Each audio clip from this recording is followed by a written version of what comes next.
As Westeros recovered from the long night, a new power was rising in Essos.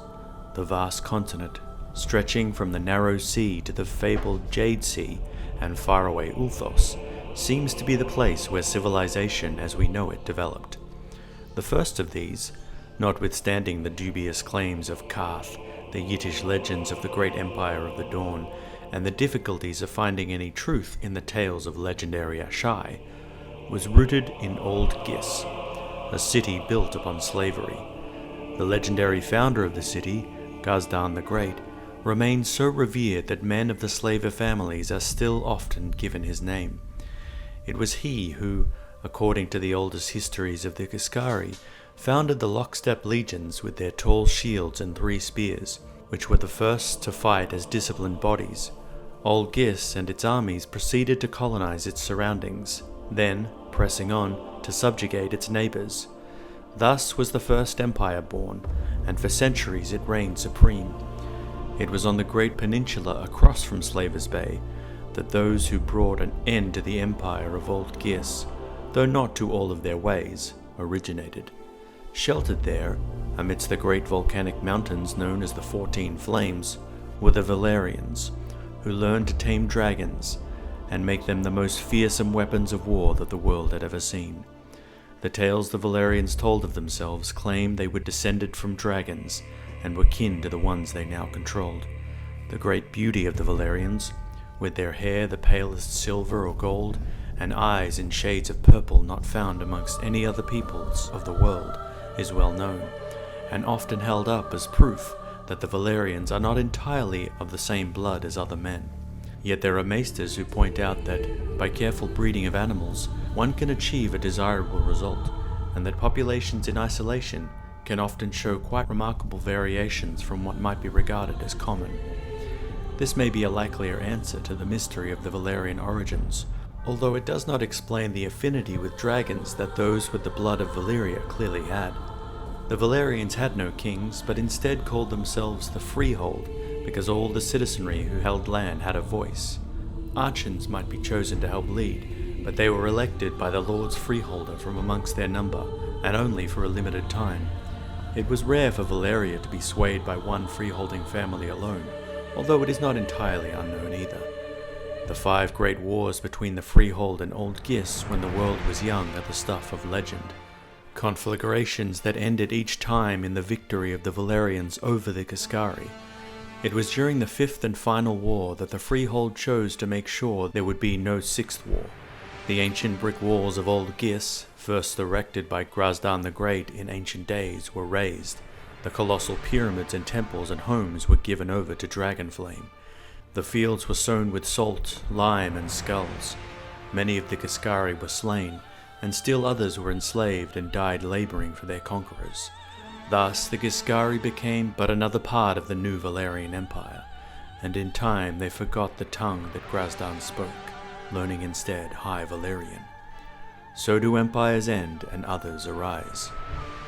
Valyria eventually achieved complete domination of the western half of Essos, from the narrow sea to Slavers Bay, and from the summer sea to the shivering sea.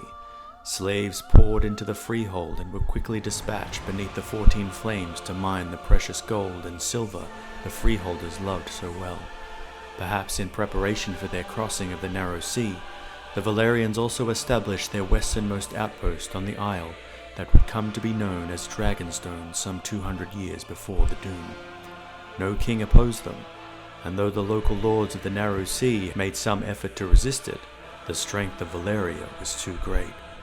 With their arcane arts, the Valyrians razed the citadel in Dragonstone. 2 centuries passed, centuries in which the coveted Valyrian steel began to trickle into the 7 kingdoms more swiftly than before, though not swiftly enough for all the lords and kings who desired it. And although the sight of a dragon lord flying high above the Blackwater Bay was not unknown, it occurred more frequently as time passed. Valyria felt its outpost was secured, and the Dragon Lords thus continued their schemes and intrigues on their native continent. And then, unexpected to all, save perhaps Aenar Targaryen and his maiden daughter Daenys the Dreamer, the Doom came to Valyria. To this day, no one knows what caused the Doom. Most say it was a natural cataclysm, a catastrophic explosion caused by the eruption of all 14 flames together. Some septons, less wise, claim that the Valyrians brought the disaster on themselves for their promiscuous belief in 100 gods and more, and in their godlessness they delve too far and unleash the rest of the 7 hells on the Freehold. A handful of maesters, influenced by fragments of the work of Septon Bath, hold that Valyria had used spells to tame the 14 flames for thousands of years, that their ceaseless hunger for slaves and wealth was as much to sustain these spells as to expand their power, and when at last those spells faltered, the cataclysm became inevitable. Of these, some argue that it was the curse of Garin the Great, at last coming to fruition. Others speak of the priests of R'hllor calling down the ire of their god in queer rituals. Some, wedding the fanciful notion of Valyrian magic to the reality of the ambiguous great houses of Valyria, have argued that it was the constant whirl of conflict and deception amongst the great houses that might have led to the assassinations of too many of their reputed mages, who renewed and maintained the rituals that banked the fires of the 14 flames. The one thing that can be said for certain is that it was a cataclysm such as the world had never seen. The ancient mighty Freehold, home to dragons and to sorcerers of unrivaled skill, was shattered and destroyed within hours. It was written that every hill for 500 miles split asunder to fill the air with ash and smoke and fire so hot and hungry that even the dragons in the sky were engulfed and consumed. Great rents opened in the earth, swallowing palaces, temples, and entire towns. Lakes boiled or turned to acid, mountains burst, fiery fountains spewed molten rock 1,000 feet into the air, and red clouds rained down dragon glass and the black blood of demons. To the north, the ground splintered and collapsed and fell in on itself, and an angry sea came boiling in. The proudest city in all the world was gone in an instant. The fabled empire vanished in a day.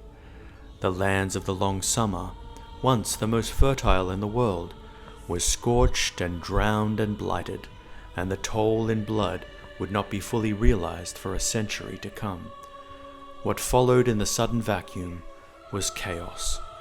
The dragon lords had gathered in Valyria, as was their wont, except for Aenar Targaryen, his children and his dragons, who had fled to Dragonstone and so escaped the Doom. Some accounts claim that a few others survived too, for a time. It is said that some Valyrian dragon lords in Tyrosh and Lys were spared, but that in the immediate political upheaval following the Doom, they and their dragons were killed by the citizens of those free cities. The histories of Qohor likewise claimed that a visiting dragon lord, Orion, raised forces from the Qohoric colonists and proclaimed himself the first emperor of Valyria. He flew away on the back of his great dragon, with 30,000 men following him behind afoot, to lay claim to what remained of Valyria and to re-establish the Freehold. But neither Emperor Orion nor his host were ever seen again. The time of the dragons in Essos was at an end. Volantis, the mightiest of the free cities, quickly laid claim to Valyria's mantle. Men and women of noble Valyrian blood, though not dragon lords, called for war upon the other cities. The Tigers, as those who advocated conquest came to be known, led Volantis into a great conflict with the other free cities. They had great success at first, their fleets and armies controlling Lys and Myr and commanding southern reaches of the Rhoyne. It was only when they overreached and attempted to seize Tyrosh as well that their burgeoning empire collapsed. Unnerved by the Volantine aggression, Pentos joined the Tyroshian resistance. Myr and Lys rebelled, and the Sea Lord of Braavos provided a fleet of 1,000 ships to aid Lys. Also, the Westerosi Storm King, Argalak the Arrogant, led a host into the disputed lands in return for the promise of gold and glory that defeated a Volantine host attempting to retake Myr. Near the end, even the future conqueror, the still young Aegon Targaryen, became involved in the struggle. His ancestors long looked east, but his attention from an early age had been turned westward. Still, when Pentos and Tyrosh approached him, inviting him to join a grand alliance against Volantis, he listened, and for reasons unknown to this day, He chose to heed their call, to a point. Mounting the Black Dread, it is said that he flew to the east, meeting with the Prince of Pentos and the Magisters of the Free City, and from there flew Balerion to Lys in time to set ablaze a Volantene fleet that was preparing to invade that free city. Volantis suffered further defeats at Dagger Lake, where the fire galleys of Cohora Norvos destroyed much of the Volantene fleet that controlled the Rhoyne, and in the east when the Dothraki began to swarm out of the Dothraki Sea, leaving ruined towns and cities in their wake as they fell on the weakened Volantis. At last, the Elephants, the Volantene faction who favored peace, and who were largely drawn from the wealthy tradesmen and merchants who suffered most in the war, took power from the Tigers, who favored conquest, and put an end to the fighting. As for Aegon Targaryen, shortly after his role in defeating Volantis, it is written that he lost all interest in the affairs of the East. Believing Volantis' rule at an end, he flew back to Dragonstone, and now, no longer distracted by the wars in Essos, he turned his gaze west.